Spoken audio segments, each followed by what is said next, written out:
Zdravo svima! U današnjem snimku ću vam pokazati kako da ispolirate stop svjetla.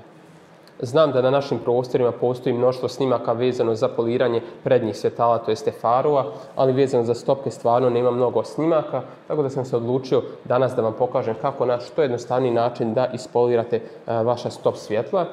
Kao što vidite, ona također mogu da oksidiraju, izblijede i steknu mnoštvo grebotina, naravno od silnog pranja i korišćenja i sl. Tako da ću vam danas pokazati dvije metode. Naravno, koristit ću mašinu kao neku relevantnu stranu da jednostavno vidite šta se postiže mašinom, a u drugom dijelu ćemo koristiti ove ručne spužve za vas, naravno, koji nemate mašinu, koji ćete pokušati nešto poput DIY metode. Dakle, bit će jedna ručna opcija i jedna mašinska opcija, čisto da se pokažu paralele i same razlike između dvije opcije, šta se u stvari može realno postići ručnim poliranjem na vašim stop svjetlima. Pa ćemo započeti ovaj video. Prvi korak koji trebate uraditi jeste da očistite samo stop svjetlo. Naravno, ako ste prali automobil, nema potrebe za ovim, ali dakle, ovo ćemo demonstrirati sada ovako. Koristimo ovdje izopropil alkohol i običnu mikrofiber krpu. Dakle, očistite stop svjetlo. Čisto da površina bude čista i da vidite sa čim raspolažete, naravno, i da otklonite neku prašinu, blato ili nešto slično ako se nalazi na faru koje će vam smetati u samom toku, da kažem, poliranja, to je samom procesu poliranja.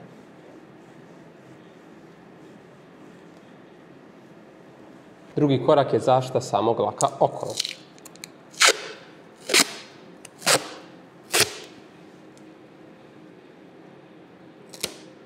Mislim, naravno, ovaj dio možete izbjeći samim tim ako želite da otvorite vaš gepek, ali nemate potrebe. Zatim možete ovako zalijepiti traku. Naravno, ako vam je lakše, možete otvoriti sam gepek.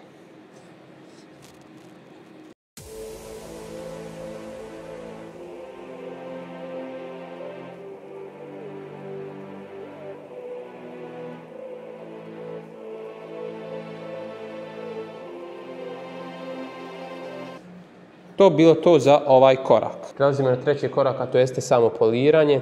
Za prvi dio koristim pastu Menzerna 400, dakle super heavy cut compound, dakle jako gruba pasta, i koristimo ovu grubu Hex Logic spužvu od Chemical Guys, dakle spužva za ručno poliranje. Ovdje se napravi jedan 50-50, tako da ćemo ovaj dio polirati ručno, ovaj mašinski, a tu na sredini će nam ostati dio koji nije ispoliran, čisto da vidimo same razlike u gradaciji stepena poliranja, pa ćemo započeti.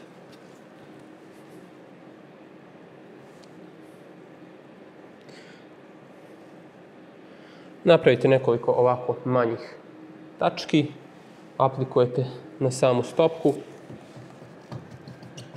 malo rasporedite i krenite sa trljanjem.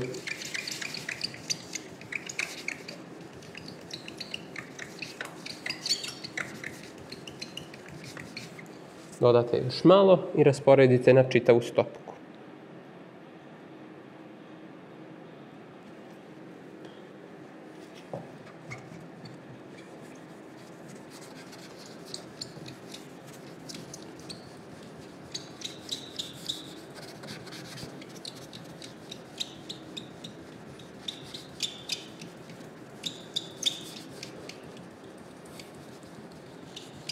Sada je sve samo u vašem laktu i ramenu, da ovo što duže ručno polirate. Ovdje imam jednu jako duboku grebotinu koju ne vjerujem da ćemo mašinom otkloniti, tako da ćemo nju zanemariti.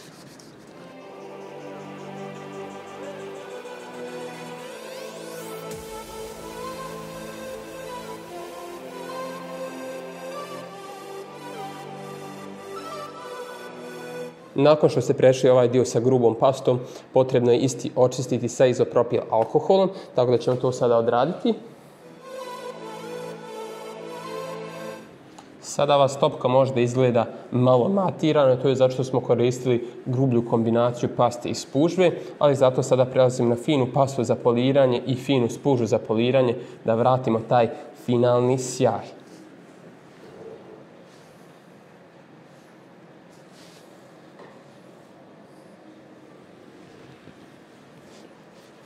U ovoj kombinaciji imamo Menzerna Super Finish 3500, dakle fina pasta za poliranje, za izvlačenje tog sjaja i otklanjanje sitnih holograma. i finu crnu spužvu Hex Logic od Chemical Guys-a. Tako da ćemo ponoviti isti postupak sa ovim pastama.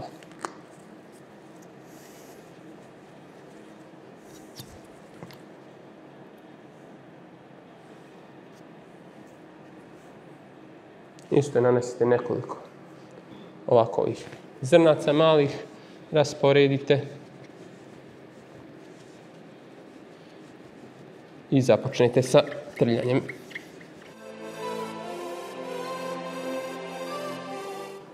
Stavite slobodno još malo paste i ponovite opet.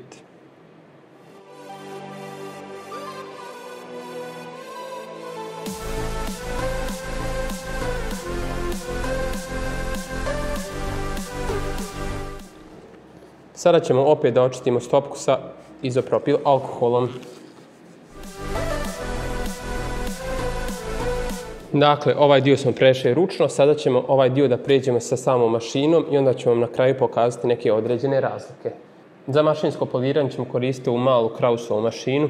Za prvi dio koristimo Rupes zelenu spužvu sa Mencerna 300 ili 400 pastama, a za završno poliranje i vraćanje sjaja koristimo Rupes žutu spužvu sa Mencernom 3500.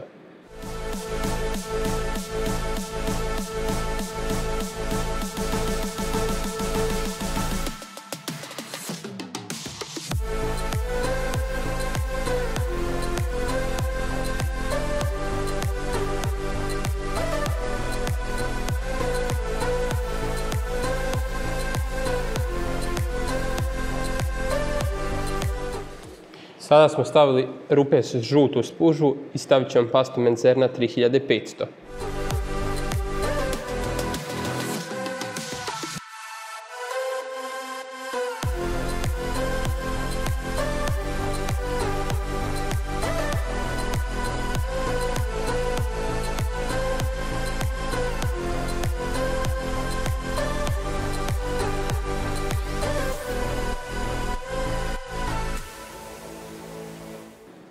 Sada ćemo da skinemo samu traku i dobro očistimo far sa izopropil alkoholom.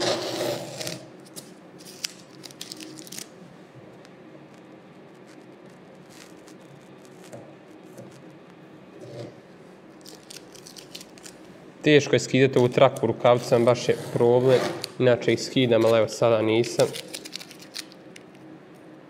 Jer se konstantno lijepi za vaše rukavice, onda nastaje ovako ovaj problem. Ali evo, snaći ćemo se. Sada ćemo far, to je stop svjetlo, očistiti dobro sa izopropil alkoholom. Opet, čisto da se finalno uglanca i ovaj prijelaz između. Kao što vidite na sredini ovaj dio koji uopšte nije poliran, dosta je izblijedio, ima mnoštvo ovih vrtložastih ogrebotina, dok sa lijeve strane imamo dio koji smo ručno polirali, vidi se jasna razlika i granica, ovaj dio dosta sjajni, ima više te boje i uklonili smo većinu ogrebotina, dok sa desne strane imamo dio koji smo mašinski polirali, još veći procenat ogrebotina je otklonjen i sjaj i dubina boje je još više intenzivnija u odnosu na lijevu stranu, tako da su prisutne razlike koje možda možete teže vidjeti na samom objektivu, ali uživo se te razlike vide bolje, mada i ova ručna opcija stvarno dan i noć između prvobitnog dijela stop svjetla, naravno i razlike koja je ručna metoda u stvari napravila. Stvarno ogromna razlika, kao što vidite, ja zato volim staviti ovu traku jednostavno da se vidi prije i poslije i najbolji pokazatelj koliko se u stvari može postići određenim metodama. Kompletirat ćemo ovu stopku još jednom sa mašinom, čisto da ujednačimo ove sve prijelaze, da bude homogeno i posljednji korak koji trebate uraditi jeste da zaštitite samu stopku, da što duže zadrži taj sjaj, tu boju i sve ostalo. Ja ću ovdje danas koristiti Chemical Guys Jet Sealant, dakle polimer sirant koji ima zaštitu od 12 mjeseci. Naravno, vi možete staviti neki vosak koji traje 3 mjeseca ili nešto slično. Uglavnom, bitno je zaštititi ovo stop svjetlo. Jednostavno se nanosi, demonstrirao sam već u samom nanošenju kod poliranja šajbe. Bukvalno stavite na spužvani aplikator, nanesete sredstvo u tankom sloju na samu stopku i nakon 10 minuta ga izbrišete. Imate hidrofobne sposobnosti, sposobnost samočišćenja i naravno UV protekciju do nekih 12 mjeseci, tako da je jako dobro sredstvo. I to bilo to za ovaj neki današnji snimak. Naravno, nadam se da vam se sviđa. Ako vam se sviđa, share, like, subscribe. Za sve vas koji imate neka pitanja ili nedoumice, slobodno se javite na neki od naših Instagram profila koje ćemo ostaviti u opisu ovoga snimka. Tako da bi to bilo to i vidimo se sljedeći put. Veliki pozdrav!